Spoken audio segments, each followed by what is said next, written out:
कुठे बाहेर जायचं म्हणलं की लेकरं तर खूप एक्सायटेड असतात. तर आम्हाला जायचं होतं मेल्याला आणि प्रांजल तिचं ती रेडी होत होती. मी थोडीशी कामात बिझी होती म्हणून. त्यानंतर मी रेडी झाले, तिलाही रेडी केलं. माझी सगळी कामावरून आम्ही आलो मेल्यामध्ये. आत्याही आल्या होत्या आमच्यासोबत. त्यानंतर प्रांजल लेकरं इथे खेळत होते छान. खरं सांगायचं म्हणलं तर प्रांजल गेल्या वर्षीपेक्षा यावर्षी खूप छान मेला एन्जॉय केलेली आहे. त्यानंतर पण माझी एक इच्छा राहून गेली.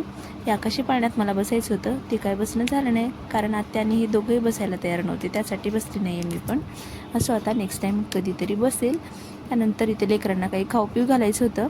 तर इथे खाण्यासारखं दुसरं काही नव्हतं. ही कॉटन कँडी आणि पॉपकॉर्न, ते पोटॅटो रोल्स होते पण खूप तेलकट होते म्हणून नाही घेतले.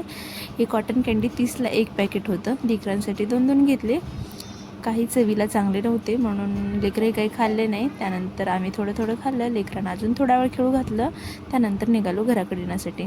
तर याचा लाँग व्हिडिओ मी चॅनलवरती अपलोड केलेला आहे, सो नक्की बघा व्हिडिओ जाऊन. तर मी जाताना खिचडी बनवून गेली होती, येताना आम्ही मंचुरियन घेऊन आलो होतो. तर आज मस्त खिचडी आणि मंचुरियनचा बेत आहे. सो कसा वाटला व्हिडिओ